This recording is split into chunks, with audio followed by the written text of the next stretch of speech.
Hello and welcome to Non-Stop Wrestling Chat. My name is Barry and today we're here for one very simple reason, as you can tell by the title and obviously the thumbnail.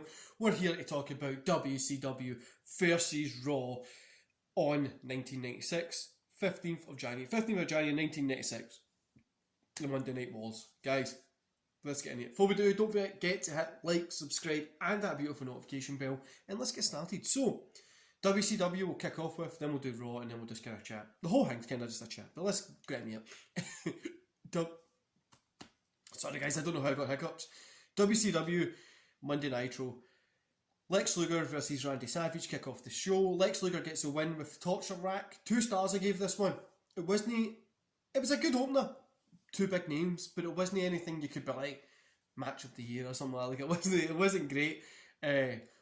But it was okay. It was good having 2 big names in there, and it put on an enjoyable show. It was good. Then you had the Four Horsemen coming out with the Dungeon of Doom, I think they were called. The giant people that just kind of being there. They had the like kind of promo talking stuff. So yeah. Then we got the debut of Public Enemy and they were versing the American Males. Public Enemy got the win. I gave this 2 stars, but I would probably say 2.5 for the aftermath. When Public Enemy put Bagwell through the table, I thought that was really cool. But it's one of the most known kind of ones that they always use for WCW is the guy for Public Enemy. I can't remember. Rocco Rock was up, and then the table's out, Bagwell on it, and he jumps off into the aisle. It was really cool. I enjoyed it. A good match again. Then we had the WCW Championship match, Flair versus Sting, which. It's a Flair Sting match, 3 stars. It was, do you know what I mean? Like, there's nothing that every time these 2 guys touched up in the ring, it was either just a 3-star or a 5-star. Like, it was 3 stars were their standard, but it was an enjoyable match. I enjoyed it, and yeah, as always, they put on a good show. Flair got the win, obviously. Hogan and Savage came out for the save because of Luger and stuff, chasing off Flair and Luger, but then Hogan and Savage kind of started arguing with each other themselves about who should be the champion. Then we got Hulk Hogan versus Ming. This annoyed me, by the way. Like, Hulk Hogan is out. Sorry guys. Hulk Hogan is out in the ring. He's talking to Savage, so they're arguing about stuff. And then Hulk Hogan obviously went to commercial. He's went to the back, and then he's getting his fucking entrance into the ring. Like, he's already there. Why? He's in the ring. Why is he going to the back to get an entrance? But I suppose most people just wanted to see Hogan coming out at this point. Overall, Hogan got the win. The match was okay. It was nothing really special. Hogan versus Ming, which 1.5 stars. Nothing special. It was a Hogan match, and Hogan getting the win. Overall, whole show 2.5 stars. This one was enjoyable. You know, Sting and Flair stole the show, of course. But the thing that on this one, Nitro bet Raw in the ratings, and it was so weird that like the past 2 weeks when they've had things like Flair, Eddie Guerrero and Benoit and all those kind of really good Malenko wrestlers on it, the ratings weren't that good, but then this one they went up because obviously they had the bigger names. Anyway, now we'll move on to Raw, guys. So we've got Raw. The show kind of begins with the kind of Royal Rumble, like building up the Royal Rumble for the weekend and stuff like that as well, which is, because like the Sunday after this is when the Royal Rumble is. Then you get Marty Jannetty versus Owen Hart with Jim Cornette. Winner, Owen Hart. 2.5 stars. Honestly, it was a fun match. Like, it wasn't nothing to write home about, but these 2 guys obviously are going to put in a good match. Owen looked great during this one as well.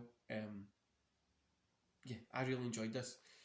Then there were ads for the free-for-all before the Royal Rumble. Vader in a 90s, very 90s, for Rated R if you're watching this. No the White Castle, no 90s of White Castle Power Rangers, but kind of close to it, Rocks and Boulder stuff. His debut stuff, which was weird. But then we got, by the way, see the urgency in this, in these, like when the talking segments, is Razor Ramon going to come? I've got word that he's coming. They're talking about Goldust. They're talking about, like, it just felt very urgent and fast and like sunny all the way through it. Kind of had like the kind of sexy scenes that we've just been at it for almost an hour and stuff like that, which it just felt different, felt very edgy and sexy and cool. Like, it really felt cool. And I think that's something that wrestling's kind of missing at the minute. But honestly, they still had characters and shit like that, but the promos and stuff, you could see where it was going, and you could see that it started to feel a little bit more cool. Then we got a match that was fucking... It wasn't great. I'm not even rating it. It was a 4-minute squash match, but the ringmaster, Stone Cold Steve Austin, versus Matt Hardy. I forgot Hardy was in this so young. So, like I said, I'm not rating it. The ringmaster got the win, obviously. But this was... Of course it was going to be a squash match. Austin in green trunks, which just looks weird with like his wee bit of hair and stuff like that. Hardy looks so young, like really so young. And I know he was, but still, it was really cool seeing these guys like this before they were obviously who they would go on to become. Then we got a non-title match, the Smoking Guns, who are the champions, versus the Spiders. This was cut because of a commercial break, which of course it should be. Yeah, we don't need to see this. So I'm not rating it. It was only like less than a minute that we seen. The Guns obviously got the win. Then we got the billionaire Ted from like his war room kind of thing, and he's poor like when Hogan is like an old guy, and same as Macho Man, and Ted was like, why can I not buy Raw and things like that, and the Vince Russo was in it. It was so awkward to see, and he was like, it's because they've got young wrestlers, and he's like, why can we not buy young wrestlers? And he says, why don't we call the Huckster the boy toy, you know what I mean? I thought it was quite funny. They had McMahon interviewing Goldberg, Goldberg, gotta be different with it, Goldust. Goldust was like trying to touch him and stuff, and he was pure getting weird.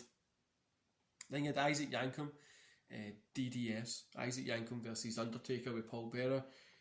Taker got the win, obviously. 2 stars for this one. This wasn't really much, it honestly wasn't much to write home about. It wasn't anything like they're going to go on and do in the future in like 2 years' time. But it was so weird seeing Isaac, Kane and Undertaker no really being, because Kane wasn't Kane at this point, but it was so weird. Then we got the Goldust, Razor Ramon kind of stuff advancing. They had like a little brawl at the back until eventually Razor gets hit into the production truck as Goldust runs off. Overall for this one, I'm going to give it 2 stars. There wasn't, apart from the opening match, there was nothing really to write home about. It was an okay show. Like I say, there was nothing really here that...